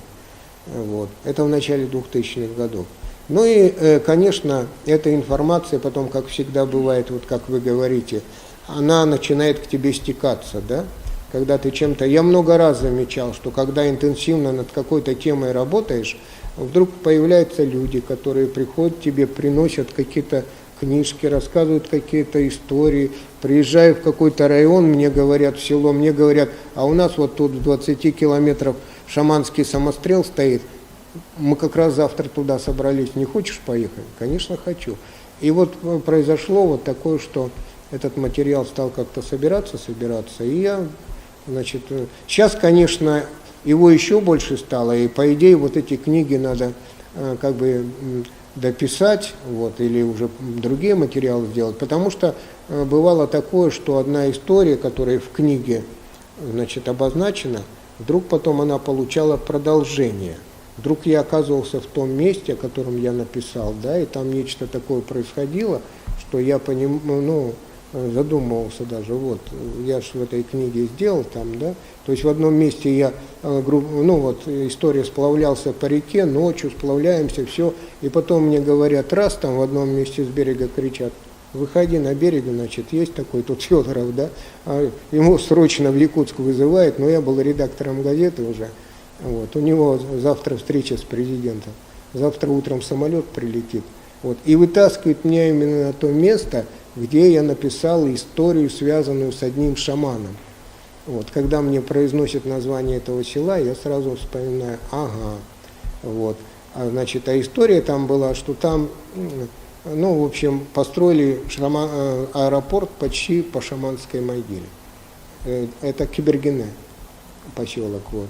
И потом как, а это в советские времена было, и потом как, значит, самолеты не могли взлететь там, аварии, все остальное. За деньги райкома партии, бюро пропаганды, значит, вернее, отдела пропаганды, купили жертвенного бычка, представляете? В советское время тайно провели обряд, значит, да, тогда очередной самолет взлетел. Ну и вот я эту историю расписал, и тут меня вытаскивает, и на утро мне с этого аэропорта взлетать. Представляете, я с одной стороны думаю, вот я написал, вот теперь, наверное, я свою плюху получу, да, вот. Ну и, конечно, утром рано я там пошел туда, к этот аэропорт, к этой там, а она рядышком могила, они все-таки не по ней провели, а чуть в стороне осталось. Вот. И вот, конечно, это уже продолжение вот этой истории произошло такое. Вот. И таких было довольно много вещей, поэтому вот тема эта остается. И вообще у меня желание есть, я все говорю желание, а мне уже на днях 70 лет стукнуло, да, написать... Очень хорошо выглядите. Роман наконец-то написать о шамане, о шаманизме, потому что вот я в свое время рассматривал эти книги как материал, который я собрал, как документальный, да, или вот мифологический какой-то, на основе которого надо было бы написать художественное произведение. Потому что вы знаете, что до 2000-х годов тоже стояла черта, никто бы никогда роман о шамане вот в таком прямом виде не напечатал нигде. Вот. Конечно, там, допустим, Иван Гоголев написал «Черный стерв», но он все равно там в рамках ему пришлось действовать той системы соцреализма, там, да, и из нее чуть-чуть вырываясь. Вот. А вот по-настоящему изнутри написать о шамане было невозможно. Поэтому вот так вот история этой. Ну а исторический материал, конечно, его приходится как-то отфильтровывать. Я вот тоже чувствую, что я в этих прончищах погряз, понимаете, теперь я о них уже знаю все, теперь я думаю, мне надо или новую книгу в серии ЖЗЛ о них писать, вот. Или, значит, у меня теперь уже есть на руках вот тот самый, даже журнал вот этого Дубельшлюпа «Якутск», да, и вот представляете, как в 1737 году они плыли по реке Лени, каждое селение отмечено, как они заходили, что там они делали. Это исследовательская работа, да, вот сродни научной где-то даже, да? Да. Кстати, когда я вот эти книжки о шаманах написал и выпустил, то мне 2 доктора наук, один философ, а другой историк, предлагали стать их соискателем и защитить кандидатскую диссертацию. Но только надо было переписать этот материал, ну, в научном уже формате, со всеми ссылками, с чем-то еще. Но я подумал, что я же все-таки писатель, да, для меня вот такая форма интересна. Если бы я работал где-то в науке, наверное, можно было бы. Поэтому вот не стал я этим делом заниматься. Но материал этот собираю. Тоже, друзья, а Утум, пожалуйста, Утум Захаров тоже наш будущий гость нашей школы. Спасибо, Владимир Николаевич, за ваши советы, за ваши истории. У меня такой вопрос. У меня, правда, 2 вопроса. Но первое, я услышал, что вы говорили, пишутся 2 пьесы, да? Это вот пьесы, эти 2 пьесы, они по заказу пишутся или это ваши личные истории, да? И если личные, как надо быть таким, ну, как надо собраться, да, какие-то себе график наметить, или как, это же получается 2 истории, 2 жизни, как бы 2 энергии, да. И второй вопрос у меня такой, тоже слышал про поставленную пьесу, да. Вы как сейчас, вы все свои пьесы стараетесь ставить, да, и вообще надо ли так делать?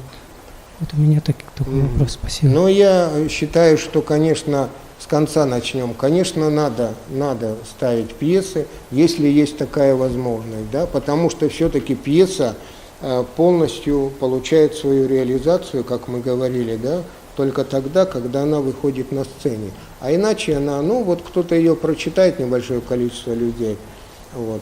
Что касается по заказу или нет, конечно, у меня возникает какой-то мой творческий импульс, вот, но часто я это обсуждаю в театре. Вот, например, вот этот запасной аэродром, да, у меня вот этих гулаговского материала было очень много. Вот. Я говорил об этом, да, я и встречался с узниками, которые сидели в наших лагерях, там только одной бабушке 250 страниц у меня текста воспоминаний расшифровано. Я несколько месяцев как на работу к ней ходил, каждую субботу пил чай и записывал. Вот. Но это значит, и этот материал как бы ждал своей реализации. И вот тут, значит, я, конечно, поговорил с директором театра, потому что я еще и думал, что мне писать. Или мне все-таки писать повесть, вот, или роман вообще писать, или пьесу. И директор говорит, пиши. Вот. И, конечно, когда вот есть такая вероятность и возможность для драматурга, да, конечно, это хорошо. Конечно, хорошо. Но импульс, конечно, а так, чтобы это совсем по заказу как-то было. Хотя, знаете, это тоже интересные вещи происходят. Я в свое время где-то, помню, прочитал, вот, когда у Чайковского брали интервью, и, значит, его журналист спросил, вот вы пишете по вдохновению, все понятно там, да, а бывает, что элементарно по заказу, за деньги пишете какие-то вещи. Он говорит, бывает. Вот только на прошлой неделе для Императорского театра за 500 рублей написал балет «Лебединое озеро». Понимаете? Вот бывает такое, что заказ вдруг у творческого человека может вызвать такой импульс, да? Вот. Мы все, наверное, думаем, что «Лебединое озеро» – это вот такое какое-то вдохновение, да? Вот. А это было… Поэтому… Мне кажется, чураться этого не стоит, да, если есть возможность с театром работать. И если есть возможность с режиссером обговорить пьесу, вот, тоже. Я знаю, что есть тоже такие режиссеры, которые очень любят диктовать драматургам, да. Я вот этого, допустим, не люблю, мне не нравится такая работа. А некоторым режиссерам вот он будет ходить по сцене, там что-то это, а вот драматург должен сидеть на краешке сцены и записывать это, да, и потом, значит, это представить как пьесу. Вот. Я считаю, что я все-таки предпочитаю вот так, написать свою пьесу, отдать и убежать. Пусть завтра такой случай, да? Да, завтра такой случай будет, да. Вот. Хотя вот завтра эта пьеса, мы, конечно, с директором театра обговаривали с Лобановым, тем более, что вы все знаете, что был спектакль «Два берега одной победы», и вот тогда же возникла мысль, значит, ну хорошо, летчики летали, а как на земле было, кто вот эти аэродромы строил, как строил, вот. И потом мне, знаете, вот захотелось написать пьесу, в которой бы было много действующих лиц женщин. Потому что вот, поскольку я пишу об истории, да, обо всех первооткрывателей пишу, то у меня в основном герои же мужчины. Вот. И всегда при постановке моих пьес это дефицит мужчин бывает, но, значит, из труппы и там пятая или какая-то часть не может быть занята, женская. А женщин всегда в каждом театре, вы знаете, больше. Да? И вот тут мне захотелось, чтобы вот, как-то все сошлось. Хотя я, конечно, специально это не придумывал. Вот, но вот так получилось. Еще 2 пьесы, да, одновременно. Но вот так можно тоже работать, на мой взгляд. Иногда бывает, может быть, я еще потому, что я как бы работаю как писатель в разных жанрах, да, и я чувствую, что иногда мне это мешает. Иногда мне это мешает, потому что ты, например, садишься, тебе надо писать пьесу, а вдруг у тебя стихотворение рождается, которое, но его нельзя не записать, потому что потом оно может второй раз к тебе не прийти. Вот. И я просто как бы стараюсь, когда возникает тема, то я стараюсь найти адекватный жанр для этой темы. Потому что, например, если человек пишет только стихи, умеет писать только стихи, да, с одной стороны замечательно, он может быть великим поэтом, но с другой стороны, когда он видит какой-то сюжет, он начинает писать длинную, скучную поэму, понимаете, потому что он не умеет другого делать. А можно было написать рассказ, или можно было написать повесть. Поэтому в зависимости от этого. И иногда, если какая-то тема не идет, вот ответ на ваш вопрос, или стихи, я никогда им, как говорится, не выкручиваю руки, да. Нет, я тебя сегодня допишу. Но не идет, я откладываю. Наступит какой-то день, когда, значит, тебе захочется самому это дописать. И так со стихами. У меня очень много бывает таких стихов, которые не дописаны до конца. Потом я их перелистываю время от времени, возвращаюсь к ним. И также тут вот я вижу, что я с этой пьесой у меня что-то не идет, но отложил я ее. Я знаю, что многие известные писатели-романисты, допустим, да, когда вот они написали большой роман, и у них какая-то пауза возникает, и обязательно нужно, чтобы этот роман, так же, как и пьеса, чтобы отлежались какое-то время. У кого-то 4 недели, у кого-то месяц, у кого-то, я, значит, смотрел по-разному этому, да, то есть надо просто положить в ящик, никому не показывать. После этого взять, но пока у тебя 4 недели лежит в ящике твой роман, что тебе делать? Вот садись, пиши стихи. Или пиши что-нибудь другое, не связанное только с этим романом. А этот роман пусть, как говорится, отдыхает. Да? И когда ты его возьмешь, ты увидишь сразу все свои, многие свои недочеты и ошибки. Вот, потому что, когда постоянно работаешь, глаз замыливается и чувство. Вот, поэтому вот таким образом можно. Конечно, там невозможно, чтобы 2 пьесы лежали и двумя руками писать. А вот чередовать можно. Для творческого человека это, конечно, очень большой такой как бы задел, который, может быть, сейчас вот не имеет молодежь, которая сейчас в современных редакциях там удаленно работает, да, может быть, но мне кажется, что этого меньше и меньше становится. И вспоминая те годы я тоже часто вспоминаю, действительно вот это вот обсуждение, оно дает очень много, создает такую атмосферу, творческую атмосферу, которая, ну, всегда с тобой, ты знаешь, с кем можно поделиться, обсудить какие-то процессы, какие-то явления и услышать очень грамотный, квалифицированный ответ и действительно очень много от этого напитаться. Вот для вас сейчас вот что создает такую атмосферу, с кем вы обсуждаете и где вот можно вообще такое обсуждение найти? Можно ли его найти в интернете, допустим? Как вы считаете? Ну, конечно, для молодого писателя это очень важно, да, я помню, во времена нашей молодости говорили так, наверное, но сейчас, может быть, это немножко не так, что все писатели начинают в каком-то литобъединении, в каком-то коллективе, а заканчивают в одиночку. То есть на стадии вот становления, да? Да, на стадии учебы литературной коллектив очень полезен, да. И вот, допустим, когда я в литературный институт поступил, вот, там же мы друг друга не знали. Мало того, что когда пришли на первые занятия, это бывшие конкуренты, абитуриенты. 1800 человек, значит, подали заявление на творческий конкурс, 100 человек вызвали на экзамене, значит, и 40 приняли. Вот, в том числе 20 на поэзию. Вот. И, конечно, вот этот абитуриентский запал и конкуренция, которая еще жила, она в первое время очень сильно проявлялась. То есть поднимается человек, читает стихи, и тут же на него 19 остальных набрасывается. Да? И без всякой жалости начинает его: это у тебя не так, это не так, да ты вообще не поэт, там что-то еще, с такой категоричностью молодости. Да? Вот. И, ну, это так называлась тогда школа литературного битья.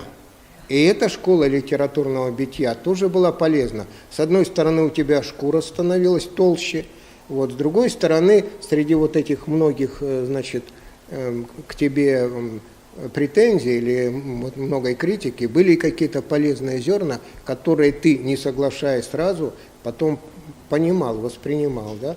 Вот. Но тогда преподаватели выступали в роли, значит, ну, рефери какого-то, да, останавливали вот этих все. Вот. А потом, когда однажды преподаватель нам рассказал, а он говорит, а к 5-му курсу у нас возникает другая проблема. К 5-му курсу кто бы ни поднялся, что бы ни прочитал, тут же весь курс поднимается: ну ты, Петя, просто гений, ты все, понимаете, у них уже человеческие отношения превалируют над литературными, да, и он говорит, и тогда вот преподаватель выступает в роли вот этого человека, критика. Вот, поэтому это очень важно пройти. Наверное, когда уже человек в возрасте, допустим, как я, да, уже мне, во-первых, наверное, поздно уже учить и переделывать. Вот. Но все равно я прислушаюсь к мнениям. Вот я, например, очень хорошо запомнил, вот у меня книга стихов вышла «Летящие тетради». Вот. И пришла одна бабушка, литературный критик, значит, такая уже в возрасте солидном, и сказала: вот я прочитала всю вашу книжечку, а вот там к 2 словам у меня к вам претензии есть, да? И, значит, я-то посчитал, что это слово, такая форма слова существует. А она сказала, что нет, вот, голубчик, такого нет. Я запомнил, я теперь до сих пор, когда эту книгу держу в руках, я помню, что у меня в этой книге есть 2 прокола, да, которые, если я буду переиздавать эти стихи, я их обязательно поменяю. Также, вот, например, вот в этой книге, которую я хочу подарить, вот, есть, значит, ну, «Ангелы 12-го года», она вся посвящена войне 812 года, стихи. Вот. Но здесь есть одно стихотворение, я под влиянием, значит, своего соседа-офицера написал там, да, вот, а он вспомнил вдруг там это же время и говорил, что там, значит, к барышням было такое отношение, что, значит, и говорили: прелесть какая глупенькая, или боже, какая дура. И вот я этот рефрен взял и значит, написал стихотворение. Вот. Ну и, а потом вдруг, значит, звонят одна дама, потом другая, потом кто-то написал: вы бы поменьше своего соседа слушали, значит, да? То есть они восприняли вот это. А теперь вот я думаю, ну что, вырывать это стихотворение отсюда, что ли? Но с другой стороны, другое стихотворение напечатано, оно не виновато. Вот, и потом это, значит, я там «Покаяние отставного майора» называется. Вот. Поэтому, конечно, когда вот кто-то что-то говорит, тем более, что в зрелом возрасте уже, наверное, нет такой сразу реакции: да ты сам типа ничего не понимаешь, да?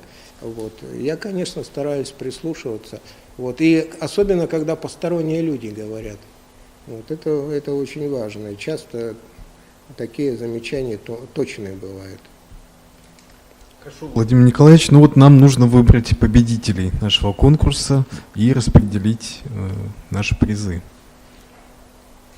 По-моему, именно по этой книге в Москве поставили спектакль. Вот по стихотворному сборнику поставлен спектакль, так? То есть вот чуть-чуть расскажите, если есть возможность, у нас есть же время еще. Ну, это даже была книга, которая перед ней вышла, она была чуть поменьше, там стихов было чуть поменьше. «Такова судьба гусарская» книга. Ну, то есть это все тоже интересный момент, что однажды мой композитор, ему нужно было написать гусарский романс. И он пришел и сказал: напиши мне стихотворение. И тут есть одно стихотворение, которое так и называется «Гусарский романс». Он действительно написал романс, да? Но я попался на какую-то удочку. Вот, написав один раз это стихотворение, я вдруг стал писать, и как бы заигрался, что ли, в эту игру. Вот, и, ну и вот 10, 20, 30, 50, 100 стихотворений. И, в принципе, это сложилась как бы судьба. Вот мой герой, он где-то там родился в начале, значит, вернее, в конце 1700-х годов, ну, то есть к войне 812 года он был молодым человеком, да, и служил в гусарах. Вот. И, конечно, я стал что-то читать об этом, вот, какие-то исторические, в первую очередь, документы, да, кто такие гусары, что они были. Конечно, мы все знаем, перед нами стоит образ какой-то гусара, да, вот. И, конечно, опять же, я представлял у себя им, да, вошел в этот образ, вот, да, и вот он, даже художница на меня одела здесь кивер, вот. Очки, правда, не убрала, надо было бы убрать очки, вот. Ну вот, так вот получилось, заигравшись в эту игру, а тут, конечно, оказалось материала, потому что тут и какие-то столкновения, тут и любовь, там, да, тут и, значит, и неприятели, и все остальное. Я тоже не думал, что, может быть, этого хватит для того, чтобы сделать спектакль. Но вот актерам, значит, такой есть Московский молодежный театр имени Лермонтова, вот, их режиссеру показалось, что это достаточно, и они сделали спектакль. Они назвали его «Париж 14 года», потому что у меня здесь есть такое стихотворение «Письмо из Парижа». Вот. Ну, вы знаете, когда война закончилась в 2014 году, значит, окончательно там, да, у нас здесь в 2012, там еще 2 года шла, но когда русскую армию, наверное, вы тоже знаете, ввели в Париж, и она там, значит, осталась, то через полгода ее не могли вывести оттуда с трудом. Почему? Парижанки не отпускали, понимаете? Вот. И вот у меня «Письмо захватчика» называется, вот, значит, какие захватчики были, да, ну и вы знаете, что там даже русские слова вошли в французский язык, многие, да, вот. Ну и вот так вот возник у них такой спектакль. Так что, Аня, придется одну книжку точно тебе подписать. У тебя это такой нет, «Ангел 12»? У меня вот тут есть старый. Маленький, да? Ну вот здесь больше. И здесь это стихотворение есть, про которое я рассказывал. Принимаю с благодарностью. Так, еще у нас, да? Так, тогда Анне. Пшенникова. Ага, мы должны записать все. Так, давайте отдадим вот нашему драматургу. На Крыловецкая. Еще одна она. Почему созвездие? Ну давайте, да? Давайте, Или да, я? давайте. Пусть будет 4 книги. Дорогие друзья, у нас следующий раз на нашей встрече будет нашим гостем драматург и писатель Иван Иннокентьев.